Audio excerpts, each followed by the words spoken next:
My name is Roger Bayston. I head digital assets for Franklin Templeton Investments. It's kind of a broad thing, digital assets. It's almost like saying that you're head of the internet department maybe 25 or 30 years ago. But there's a lot of different things that we're doing at Franklin Templeton that involve blockchain technology, both in building blockchain technology um, within the organization, and then also developing products and services that use blockchain technology. And where in the organization does your team sit? Is it an IT function or something else? We actually sit inside of an organization called First, which is an innovation team. Our head of innovation reports directly to senior management. So we have a direct pipeline into senior management and insights about a lot of the things that are happening. There's a lot of opportunity as the underpinnings of the capital markets and asset management seem to be changing and shifting pretty quickly. And so being able to have that visibility and conversations on a strategic basis with senior management, kind of in a real-time basis, really think serves all of our purposes. So obviously today we're speaking about digital assets specifically. So how do you think about this opportunity or this space?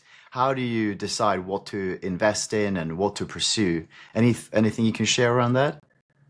Yeah, I think we've been, doing this for lots of years now, and I think at the very beginning it was super important just to be doing basic R&D. What's happening? What do distributed ledger technologies do? How might we use them in our underlying business of managing funds and offering advice on either funds or accounts or private accounts, or whatever the case may be, however we would deliver that advice into the marketplace.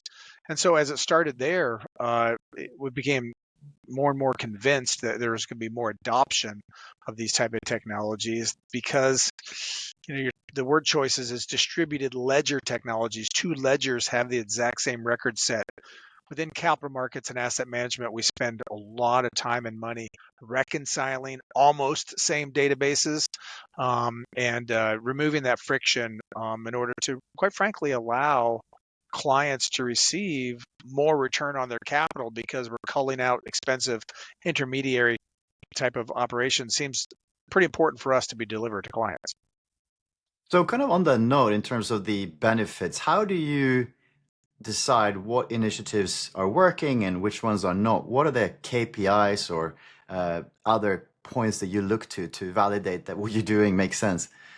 Well, I think we're still in a phase where regulations are rapidly evolving. I mean, we're really only what are we like 7 months away from an entirely change in the regulatory constructs in the U.S., which is the largest capital market on the planet, as it relates to blockchain technologies and using them across the existing legacy infrastructure.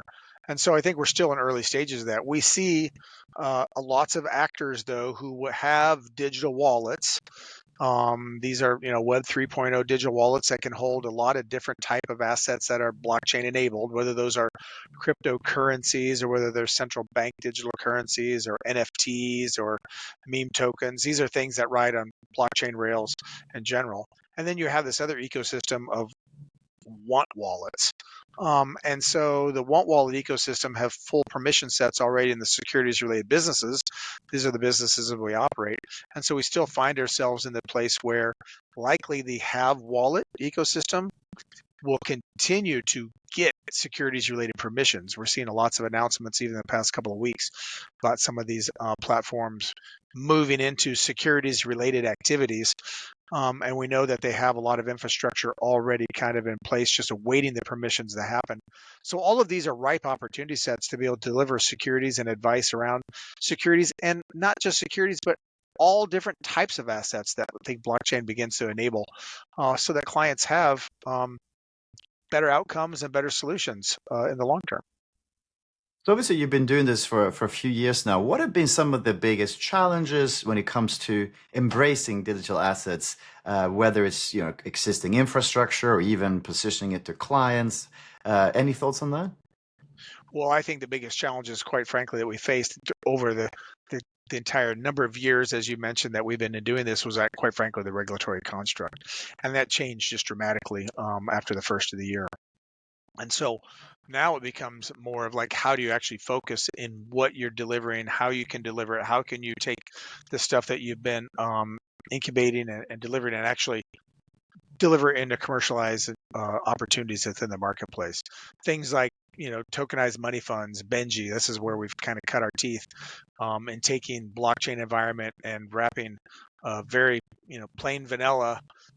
Some people probably think they're most boring things on planet Earth, money funds, and be able to breathe new life into it, being on blockchain. And I think that's exactly what we've demonstrated by operating in a blockchain environment.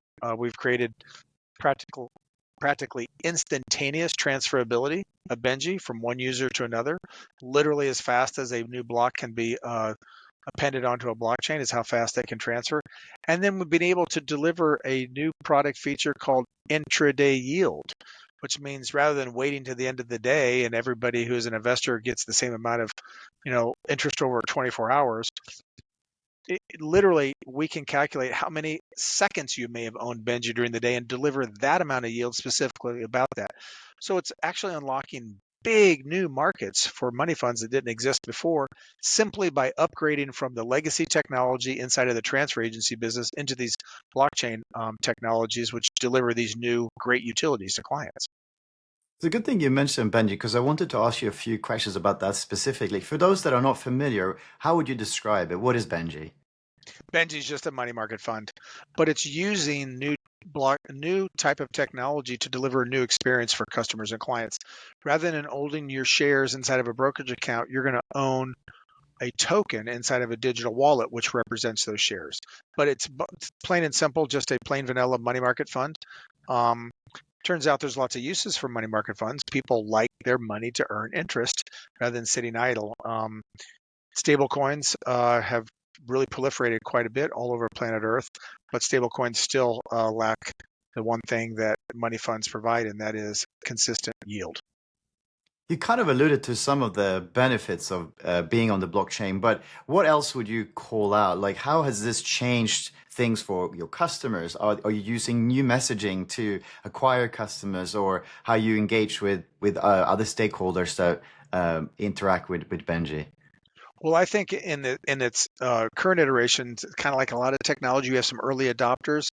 The early adopters of the digital wallet ecosystems have embraced Benji, become customers and clients of ours, whether those are some of the platforms and exchanges, whether they're the blockchains themselves, kind of new actors that we would not have touched as customers and clients before become into our opportunity set. And of course, those organizations are iterating and changing as well. And so I think we've applied this technology to a money fund. But what happens when we apply this technology to our broader suite of services and advice that we offer? What are the things that we can potentially unlock for customers and clients outside of a money fund is, I think, what the real opportunities Well, are so on definitely that are. note, then, so what do you think tokenized funds will do when it comes to changing liquidity management, product innovation within asset management in general? Well, I think essentially, I mean, we say tokenization, but I think that's a really buzzy word. Literally, if you're in the business of issuing securities, whether there's funds or whether they're public or private funds, you have transfer agency responsibilities for doing that business. And what really we've done is updated the transfer agency infrastructure to use blockchain technologies, similar to what 80 some years ago when mutual funds first came into an existence with the 33 Act and the 40 Act.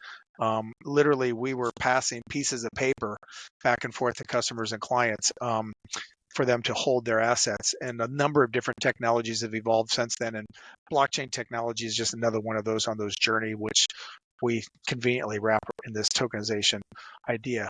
But what we really see is these platforms evolving so that, you know, different and complementary assets that previously were not fungible or previously could not be wrapped inside of a client's portfolio experience can now become possibilities.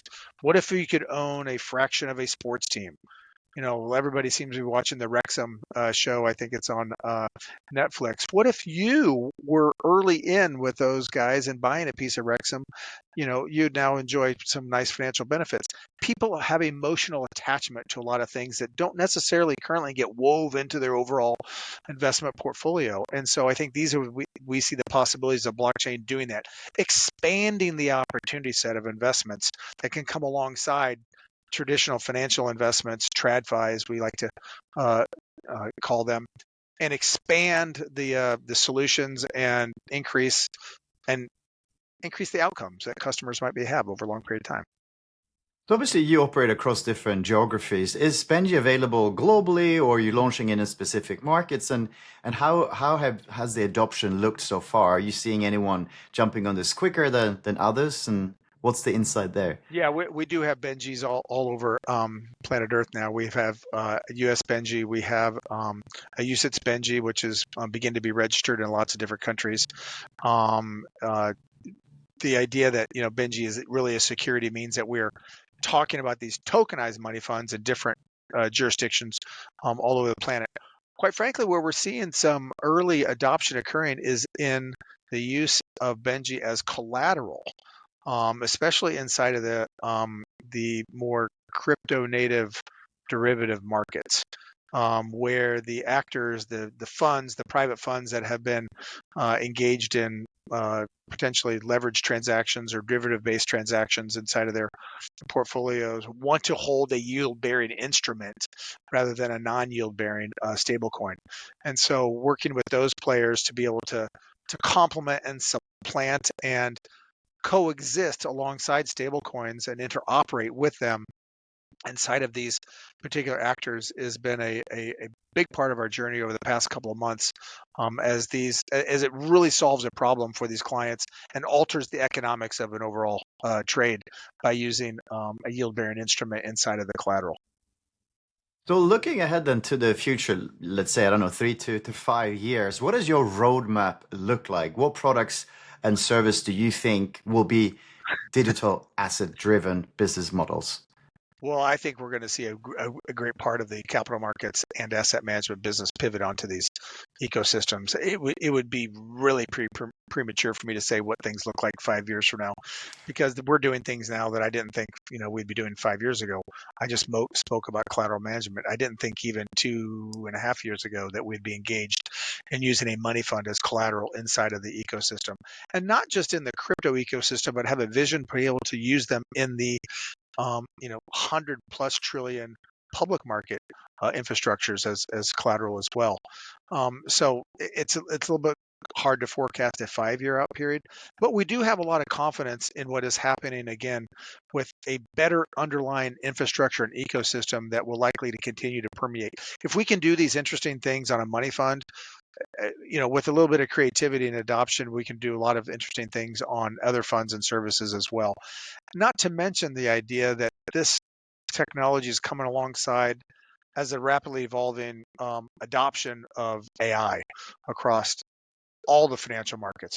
We see these things as complementary tools. Where we are 5 years from now would be really interesting to be able to forecast correctly. Maybe not 5 years then, but like, can you share us anything with regards to your roadmap? What's going to come out from your team the next 12 months or 6 months, if you can share anything or What allude? what we have done as an organization is we've built this tokenization platform across our infrastructure of public and private funds.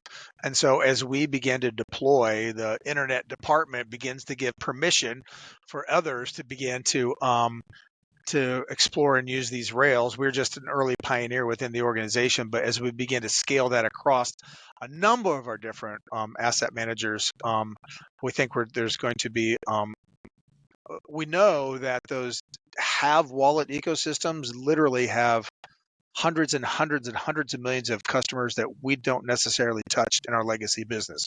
So we're excited about working with them. It's a number one mantra we have is listen to customers, talk to customers. And if these are new type of customers, they likely have new needs, and meeting them at their needs where they are, we think it presents just a tremendous opportunity for us. Roger, super interesting. Thank you very much for your time and your insight. I appreciate that. Thank you.